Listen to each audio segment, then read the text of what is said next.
I arrived for the family gathering. I had paid for it, but the place was empty. Mom laughed and said it had been yesterday.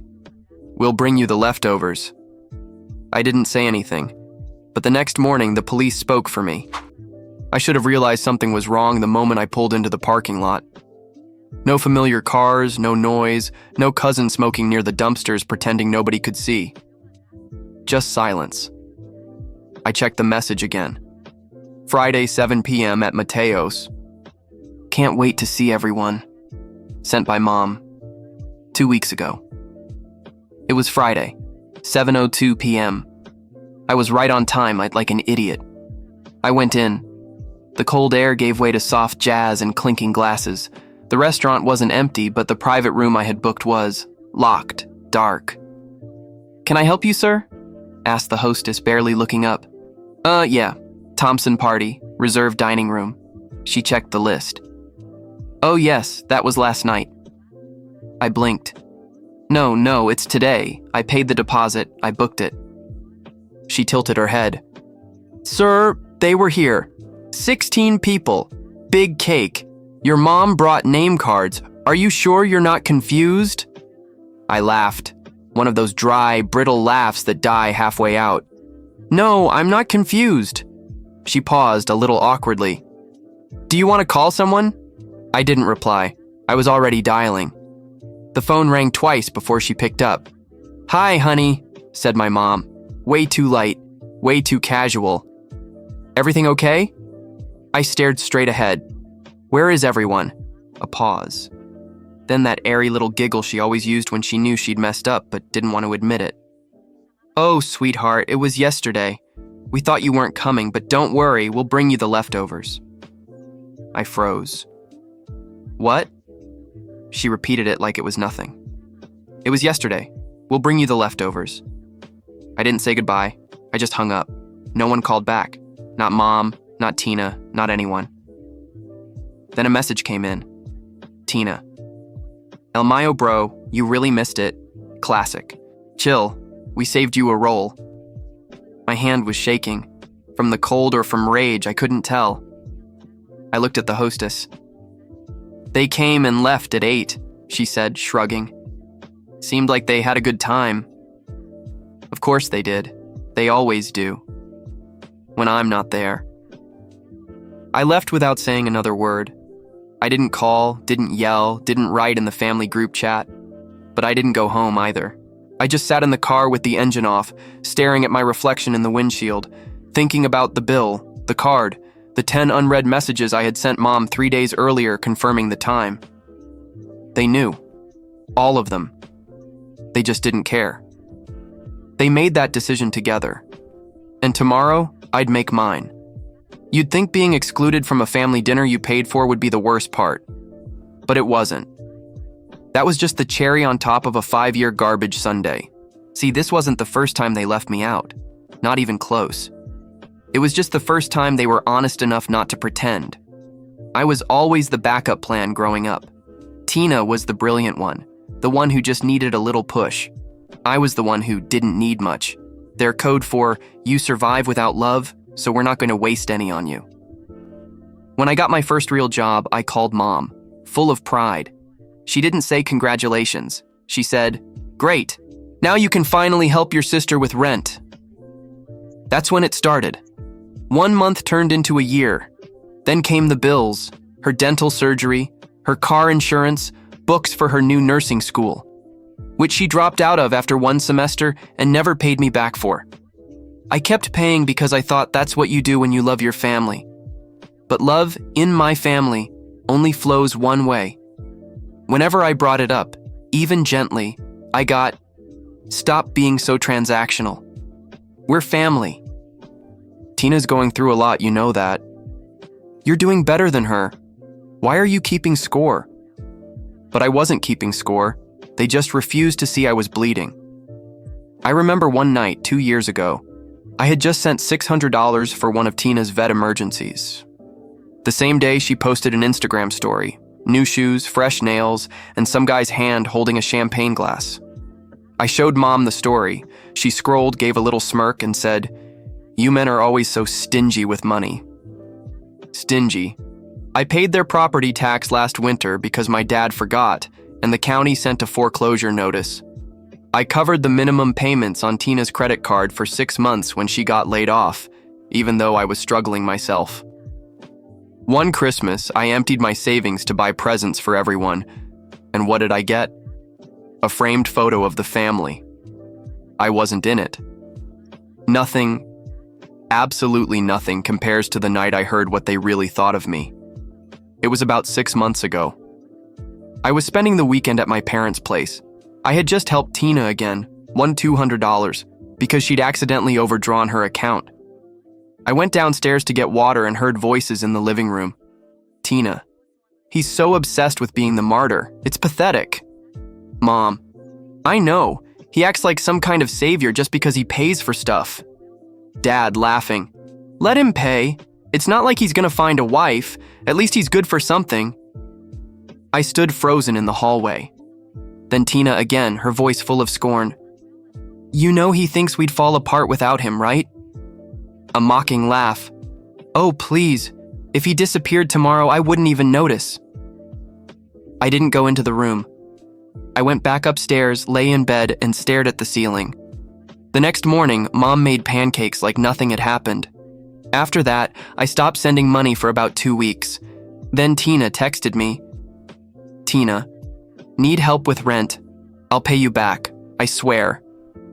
I didn't respond. 2 days later, my mom called. Tina's behind on her bills. She's going through a rough time. You know how sensitive she is. Why are you being so cold? I said, I can't keep doing this. She replied, if you're going to punish us for raising you, maybe we shouldn't have bothered. That broke me more than I admitted at the time. I sent the money that same day. And now, after all of that, they had a family gathering without me. A dinner that I paid for. One I confirmed the time for. And when I called my mom to ask where they were, she had the audacity to say, it was yesterday. We'll bring you the leftovers. Leftovers. Like I'm a dog. Not a son. Not a brother. Just a wallet with arms. I sat in that car, parked outside Mateo's for a long time. That night, I didn't cry. I didn't scream. I just sat there in that thick, heavy silence, thinking about all the times I'd been the good one. And what if that was costing me my future? Tomorrow, I wouldn't be the good one. Tomorrow, they'd learn what it feels like. When I stopped playing my part, and I knew exactly where I was going to start. I didn't sleep that night. Not because I was sad, not even angry, to be honest. I was calculating. That dinner at Mateo's cost me $140 with tax and tip. 16 people, appetizers, custom menu. I even paid extra for Tina's vegan nonsense and Aunt Mary's wine restrictions. They didn't just forget me, they knew, and they did it anyway. The next morning, I sent a message to the family group chat, me. Let's meet at Mom's house tonight. 7 p.m. I have something for you. No one asked what it was. Of course not. They never ask anything, at least not when it's about me. At 6:58, I parked outside my parents' house. Inside, they were already gathered. Tina on her phone. Dad in the recliner with a beer. Mom fluffing the couch pillows like she was expecting company. She looked at me and smiled. Hi, sweetheart. We didn't know if you were still upset. I didn't answer. Tina looked up, that fake sweetness plastered all over her face. You know it wasn't personal. It was just easier for everyone to come on Thursday. Most of us have lives, you know? She actually said that, with the straightest face in the world. I placed a large envelope on the coffee table. Mom asked, "What's this?" I sat down slowly, calmly, and said, "It's a bill." Dad scoffed. "A bill? For what?" "For the dinner," I replied. "The one you all enjoyed without me." Tina laughed. "You're joking." "No." Mom narrowed her eyes. "You seriously expect us to pay you back?" "No," I said, leaning forward. "I'm offering the opportunity, because from now on, anything you want from me comes with an invoice." Silence. Dad sat up in his chair. You need to drop this attitude, son. We're family, right? Family? I said. The same family that purposely left me out of a gathering I paid for? The same family that's drained me financially and emotionally for 5 straight years? Tina rolled her eyes. Oh, come on. Nobody told you to pay. That was the moment. Something inside me finally snapped. I stood up. Oh yeah? Then let's talk about all the things nobody told me to do. I pointed at Tina. Nobody made me pay your rent for 2 years, or cover your overdraft fees, or replace your transmission. I turned to Mom. Nobody told me to pay your back taxes, or fund that birthday cruise you claimed Dad forgot, or do your grocery shopping when you suddenly couldn't walk because of your knee. Dad's face turned red. Watch your mouth. Oh, I'm just getting started, I said, pulling a printed list from my pocket. You don't want to hear it, I do, because I lived all of it. Then the final blow.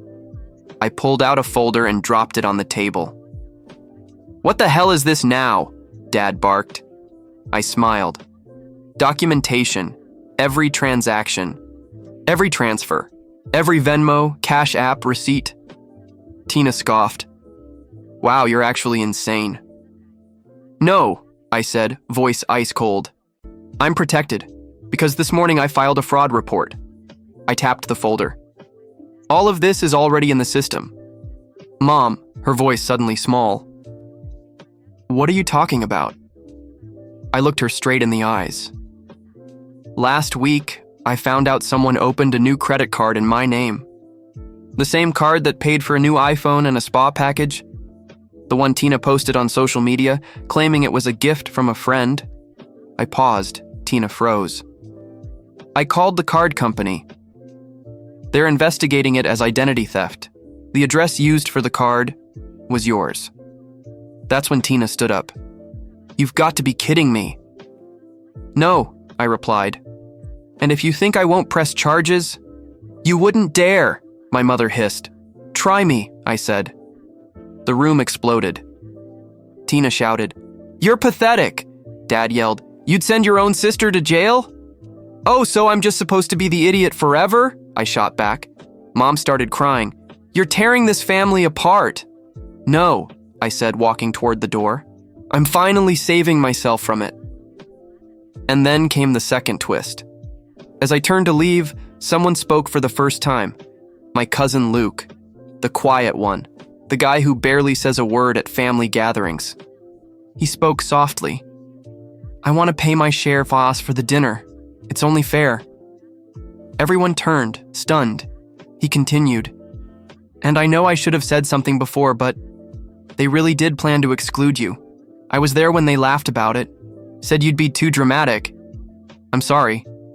I looked at him, and for the first time that night, I smiled.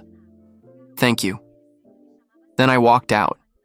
They thought they could use me forever, but they forgot one thing. Even the quiet ones speak up eventually. And when we do, we don't whisper. We call the cops. The next morning, at 8:17 a.m., my phone rang. Private number. I answered. Hello, is this Daniel Thompson? Yes. This is Officer Reynolds with the local precinct. We're investigating a report of financial fraud involving a credit card opened in your name. The billing address is your family's residence. We'll be visiting the property today to take statements. I stayed quiet for a moment. Do you need me to be there? No, sir. You've done your part. From here, we take over. I hung up and sat in silence. For the first time, they were going to open the door and face someone who couldn't be guilt-tripped. This time, I didn't have to say a word. The police spoke for me. I thought silence would bring peace, but instead it brought chaos. They say when you remove the keystone from an arch, it all collapses. I wasn't the keystone.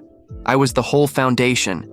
And the second I stepped away, the house of cards crumbled. The police visit wasn't exactly subtle, according to a long, furious voicemail from my mother, left at 7:45 a.m., still in her robe, with Dad missing his morning coffee. 2 officers. 1 man, 1 woman. Polite, but firm. We're investigating an identity theft report. A credit card was opened in your son's name. It was used for over $4,000 in purchases tied to this address. We need to know who had access. Mom's response: there must be some mistake. We're a good family. Classic. They asked to speak with everyone in the house. Tina tried to leave halfway through, saying she had to get to work.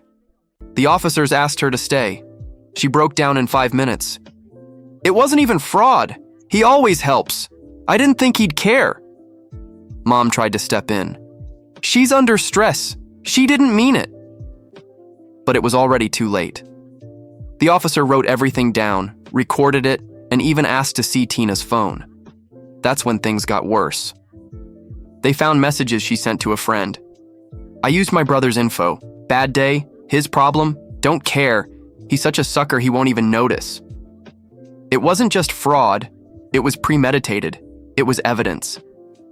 That same day, I got a call from the detective assigned to the case. We have enough material to press charges. Do you wish to proceed formally? I asked for a day to think. That night, my phone blew up. 27 missed calls, 41 messages. Mom: Daniel, please, we need to talk. It was just a mistake. She panicked. She's still your sister. Dad: you're really going to ruin her life over this? Tina: selfish bastard. I'm gonna lose my job, my place. You're doing this to your own family. Funny how no one cared when I was losing pieces of myself for them. I waited a day. Then I called the detective. Can we pause formal charges for now? He agreed, but was clear. This doesn't go away. It just waits. That's when my mom made her move. She called, voice soft, silk over a blade. If you really want to fix this, come to the house. Let's talk face to face. Against my better judgment, I went. The second I stepped inside, I regretted it. Tina was on the couch, wrapped in a blanket like she was the victim. Mom had that matriarchal soap opera stare of deep concern. Dad didn't even stand up. We just want to heal all this, Mom said. We? I asked. We know you're hurt, but this is tearing the family apart. No, I replied. Tina did that. Tina spoke, voice shaky. I didn't think you'd actually call the police. Who does that? Someone pushed past their limit, I said. Mom tried to grab my hand. Let's make this go away. We'll pay it back. No need to involve the police. Funny, I said. You didn't offer that before the cops showed up. She pulled her hand back like I'd slapped her. Dad finally spoke. You're not perfect either. You think this makes you a hero? I looked him in the eye. No, it makes me free. And then I left again. This time, for good. A week passed. I got another call from the detective. We received repayment for the full amount. It was anonymous, but the transfer came from a joint account under your parents' names. Do you still want to pursue charges? I thought about it for a long time. Then I said, no. But then I added, not this time, but I want it on record. If she touches anything in my name again, I want her prosecuted. He agreed. I hung up. And just like that, I was free of them. No more money, no more guilt, no more walking into rooms where I was invisible until someone needed help with their phone. Debt settled. New life. 2 weeks later, I moved to another state. Small town, quiet. Landlord's a good guy. Rent, half of what I used to pay. I spent my first weekend building IKEA furniture and listening to old college music. Went grocery shopping and bought only what I liked. Sat on my own couch with coffee and a book. No one knocked on my door asking for favors. And for the first time in a decade, I realized I wasn't responsible for anyone but myself. But then came the part that hit. 3 weeks into my new beginning, I got a letter. Handwritten. No return address. Inside, a folded sheet of paper and a check. The note read, I don't expect you to forgive me, but thank you for doing what I never had the courage to do. Luke. The check covered half the tab from Mateo's dinner. I smiled. He didn't owe me a thing, but he understood. The rest of them? Never heard from them again. Not on my birthday, not on Christmas, not even when my dad had surgery that same year. I only found out through a distant cousin's Facebook post. And you know what? Good. They finally learned what it's like to live without me, and I finally learned how to live without them. People say, blood is thicker than water, but they always forget the second half of the saying, the blood of the covenant is thicker than the water of the womb. In other words, chosen loyalty is worth more than shared DNA. I learned that the hard way. The last time I saw my family's faces was the day I walked out of that house, folder in hand, heart on fire. Since then, not a word. And that silence. It used to feel like punishment. Now it feels like air. A few weeks ago, I ran into someone from my hometown, a girl from high school. She recognized me in line at the hardware store. Hey, weren't you Tina's brother? I paused, smiled. No. Just like that. No shame, no hesitation. Because I'm not Tina's brother anymore. Not the good son, not the family ATM, not the guy who shows up when everyone else disappears. I'm just me, and for the first time in 32 years, that's enough. They thought I wouldn't survive without them, that I'd come crawling back, that I needed their twisted idea of love, those guilt trips dressed up as concern, that control disguised as closeness. They were wrong. I don't need Sunday dinners where I sit in silence while they toast to themselves. I don't need check-ins that are just excuses to ask for help. I don't need to explain why I changed my number, why I moved without leaving an address, why I never showed up for Christmas again. Let them wonder. Let them stew in it. Let them try to explain my absence to distant relatives, to nosy neighbors, to themselves. Because deep down, they know they pushed me out. And for the first time, I didn't beg to be let back in. You know the best part? They lost control. The moment I stopped begging for love and started demanding respect, people like them throw around the word family like it's a weapon. But the second you set a boundary, they call you cold, selfish, broken. I'm none of those things. I'm just not theirs anymore. And Tina? She didn't lose her job. She wasn't arrested. But you know what she did lose? The mask. The whole family knows now. What she did, how she lied, how she used me, how she laughed behind my back while draining me dry. And now, no one trusts her. Luke moved out. Aunt Carol won't let her babysit the kids anymore. Uncle Steve called and said, I didn't expect this, but Tina's name is dirt at every family gathering now. You don't need to come back. They were the ones who ruined it. Everyone sees it now. But I told him the same thing I'm telling you. It doesn't matter who finally sees it. It matters who survived it, and I survived. So no, I'm not pretending everything's fine. I'm not sending birthday cards. I'm not calling out of guilt. I'm not showing up for fake hugs and tense dinners just to hear my mom say, in that sad little voice, oh, it's just so hard keeping a family together these days. Those days, they're gone. And that is the best thing that ever happened to me. Now I wake up and I have peace. I work, and I keep what I earn. I eat what I like. I don't apologize for saying no. I don't flinch when my phone vibrates. I don't hold my breath around people who claim to love me. I'm free. Not because they let me go, but because I stopped waiting for permission. Let them keep their reheated dinners. Let them pass my photo around like I died. Let them gossip. Let them beg, rage, twist the story, call me the villain. I'll keep sleeping like a baby. Because the truth is simple. When they closed that door on me, I didn't lose a family. They lost me. And that's the first bill they'll never be able to pay. Have you ever had to cut ties with your own family? Tell me in the comments. I'd love to hear your story.